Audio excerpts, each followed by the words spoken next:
What's up, Disrupt Nation? My name's Anthony Delgado, and this is another episode of Disrupt Live, a series where we interview world-class entrepreneurs from all around the world.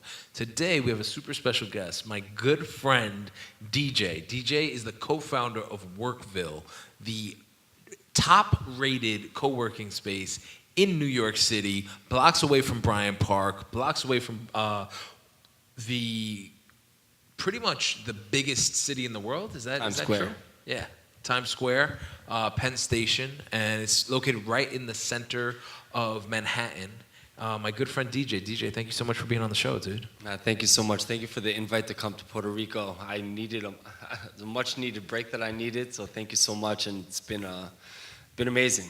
So it's been a hell of a ride on WorkVille, and you basically have been working nonstop, right? And you haven't had a vacation, so we connected. Right. I told you about the Steve Aoki concert that was coming up, and I invited you to come here to Puerto Rico to both share your story and also get some much-needed relaxation, right? Some R&R. So let's talk about the need for this vacation, right? You created one of the most amazing co-working spaces in Manhattan. Tell us more about that journey. Yeah, it's been kind of crazy. So I started out as a real stockbroker for 8 years. It's kind of where I got my educations, where I learned how to actually talk, deal with high-pressure situations, and transition into a real estate broker, which I do now just on the listing side. I don't run around with clients. I get the listings. I have a team that shows. I worked for a real estate company that didn't give me my own desk, my own space. So I took the extra expense upon myself, and I joined WeWork. Everyone knows WeWork, right? Raising money every other day. And then what would happen is one of my cousins, he's one of the landlords of the building. So we're positioned differently because my partners are the building owners. So this was basically an idea of, we have the space, prove it. But anyway, so I started to do business with my cousin, who's one of my partners, wasn't at the time, and he would come to my space, my office at WeWork, and he's like, people are coming to us to do this concept. Maybe DJ, let's do it with you. Okay,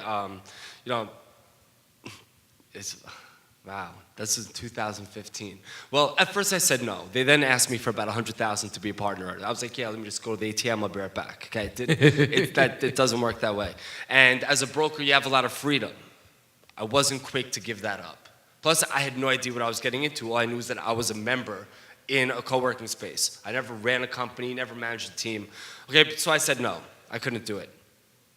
3 months later, I did a client appreciation event and a birthday party. This was an uncomfortably very expensive night. This was about an $18,000 party. I did it, I had a great space at WeWork at the time, and I invited 180 people, catering, lighting. I had a lighting crew for my 32nd birthday. Who the hell gets a lighting crew for their 32nd birthday? And so I invited my cousin, who invited his partners. They came, we had a great time, got them the kosher wine, it was an amazing night. The next day, he calls me, he goes, DJ, get a bottle of wine and come meet me. So I did, and then he goes, look, he's like, they like you. Forget the investment. We want to bring you in as a partner, and let's go for it. So at that time, I just said, let's go. Let's go, why not? So we started planning WorkVille. I was never on a construction site. I never planned a space. I knew it was all just on the fly. Just figure it out as we went along. We opened, people don't know this, before we even opened our doors, Facebook, okay, the most recognizable name in business, rented our space for a nationwide hackathon. Wow. It was Facebook's home before ours. They brought in their servers overnight to do this event. That's amazing. So you took your experience from real estate, even though it's not exactly the same, but you had some connections in real estate. You were doing real estate at the time, and then you kind of solved your own problem, right? You were working out of a WeWork, another co-working space, and kind of, I guess, the planets aligned to bring you to the creation of WorkVille. Well, yeah, and it's funny because WorkVille was the backup for them. Because had another co-working space who was one floor up from us rented the space, WorkVille would have just been a domain and a brand that was not going to be used. The fact that they didn't move, we took over the floor. The company that was one floor up from us that was supposed to take it ended up closing and closed a couple other locations. We took that space over. We grew from 200 to 400 members in the last 2 years. That's amazing. I signed up every one of them. I know what they like to eat. I know it's a role that I'm embracing now, but I did not know what I was getting into 2.5 years ago. Well, yeah, you're in the people business, right? 200, 400, all these people who, you're responsible for, right? They're looking up to you. Well, yeah, and, I'm very thankful to have the most amazing team. My team is lean. I have now 2 people, me, Sue Bernstock, who's our president, COO, my first hire. And we just totally, it was just, we're in it every day. Every single, you talk about biz dev department, this, that, we did it all. And it's funny because I'm in sales my entire life. You have your brain, you got your left and your right side. My brain is say the right side and she's the left because they won't operate if I don't have that piece. And we've just figured it out. I know people. I know what makes them comfortable and happy, and we like to host. I've been a host my entire life. So having someone come into a space, and for me to show a space that I designed and built, and as a real estate broker, you're showing other people's homes. I'm showing my own home. So we do all the tours. People, I tell our story on the tour. Anyone could just be like, here's a kitchen. I tell them how we got to that kitchen. How I got pizza and beer for the contractors, okay? And to tell them where to drill every hole for that light that's above the island in the kitchen. And they feel connected. Well, yeah, and your space, it's very much like a luxury brand, right? There's marble, and you guys have the outdoor patio, and it really does have a premium feel to it. So let's talk a little bit about, how you curated that culture of this premium co-working space. Okay, that evolved over time. Initially I was like, maybe we should be like the W Hotel of office space. Take the vibe, the feel. Maybe for me, it's bright, artwork, glass, clean. That's what we tried to do.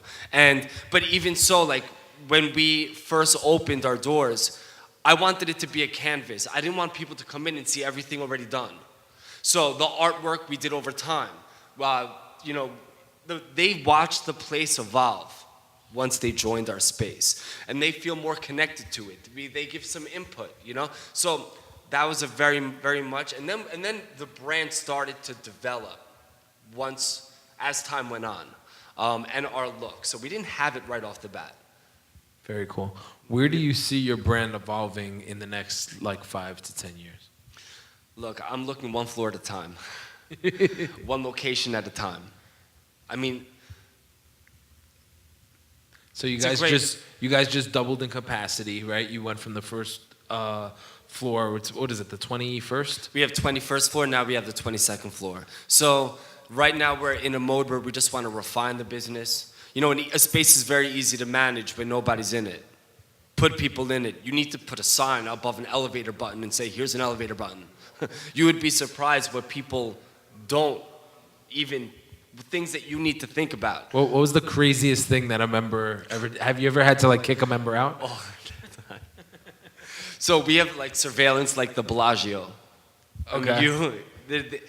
If we don't, look, it's part of the business. Things happen. We're a 24/7 space. But I can tell you that our reaction time is yesterday. Mm-hmm. And that is with everything. So our members know that, and they know that once they send an email to services, which basically says something's wrong, there's 4 people looking at that already on it. But yes, look, stuff happens. I don't think I need to get into crazy details, but at the same time, when things happen, they get addressed ASAP, and we move on. But I can tell you, I've been very fortunate. I didn't even know how to do Google Invite before I got into this business. You weren't in the tech or marketing. Not even close. One of the first things I did when we were still under construction was, we had to do event marketing. We had to get people to know who we are. So I went on all these websites and I just sent cold emails. Basically, all I had was a floor plan. I wrote a little blurb, and I wrote these individually. I didn't use a MailChimp or one of these programs, and I just basically said, we are opening this space. You're not going to find another place like it. You have to come. Now, as an event person, I'm saying, I will give you my space to do something. Of course you're going to come. So of 161 emails, I got over 60 meetings.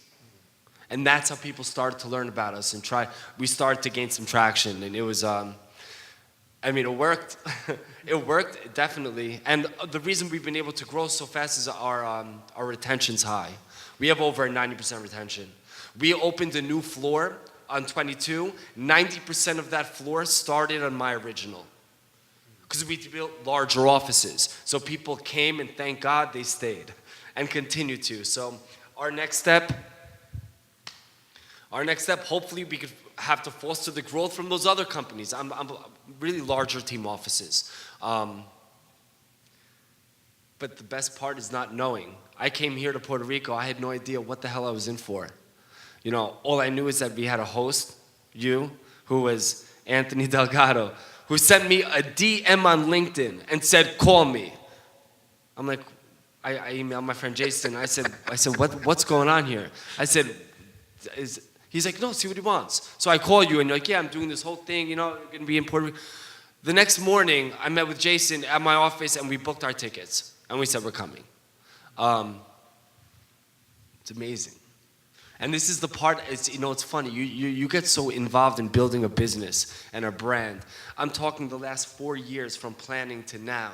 And you only realize what you're doing when you have a chance to step out. Yeah, you haven't taken a break, right? Nothing. Your head's very been so minimal, in it. Very minimal. Well, and one of the things I think when you're in it so much, you don't see the greatness. You don't see how far you've come, and you don't even know your role. Yeah. Your role. What's my role every day? Now, I come back and even while I'm away, and people are emailing me, my members, like, hey, where are you? Where have you been? And I missed one day. I'm out of the office, and they're like, and it's just amazing because you only realize that when you could step outside. And when I meet people and I go to events and they're like, oh, I heard about your company. And you're like, you did? Like, amazing. Guys, we are #1 on Yelp, Best Co-Working Space NYC. We have the most reviews and the highest rating on Google reviews. And I have other spaces that I'm looking at that have been around 5-10 years and they have 8. What are they doing? You want to go to a restaurant, you're going to see one that has 8, another one that has 800. Where are you going? Or where are you going to be first to click? So we've done, it's like an airplane, right? An airplane to get off the ground takes 150% of its energy, but once it's up, only uses 10.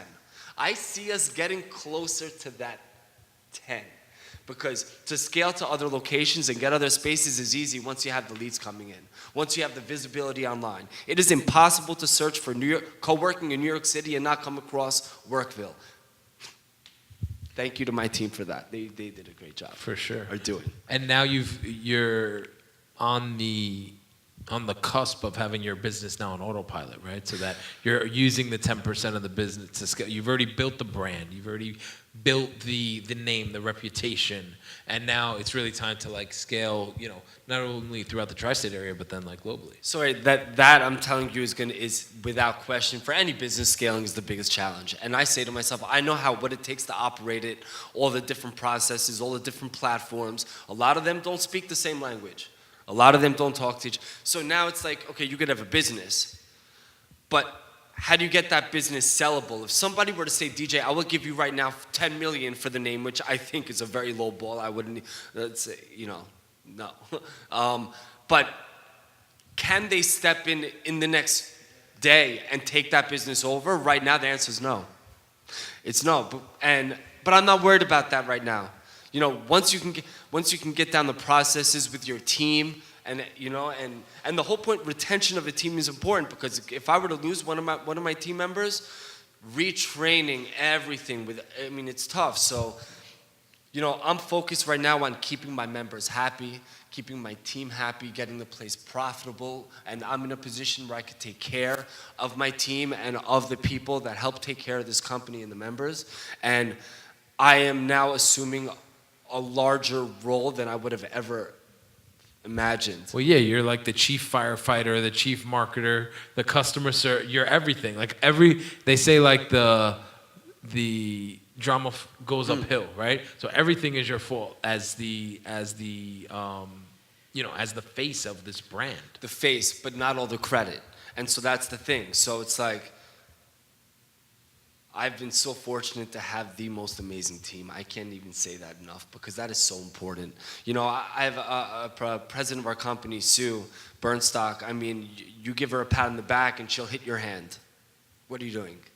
It doesn't even take Sabrina. Sabrina is our community manager, started as an intern. These are people that we've grown from within. So like, I don't discount any role. Even when I walk around the space, I'm with a rag, I'm cleaning it myself. And I mean, my space is big, it's 30,000 square feet. I mean, I'm just saying it's a blessing to be able to take on this role. And I'm realizing just as I'm growing, I'm still growing into it. I'm still realizing what it is we're doing and what my purpose is because I don't, that comes up with time. If you could do it all over again, what are some mistakes or what would you do differently? In short, nothing.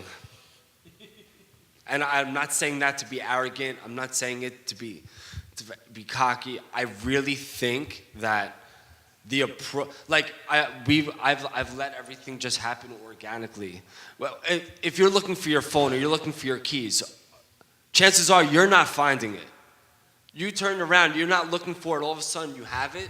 That's the same approach I took with my first hire. She walked in when we were a construction site. I thought she was looking for an office. At the end of the tour, she's like, I want to work with you. And I'm like, shut up.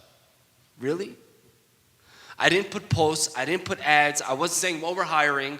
Her coworker said, WorkVille down the street may be hiring. You should probably go check it out. And then I'm like, okay, I didn't ask her for a resume.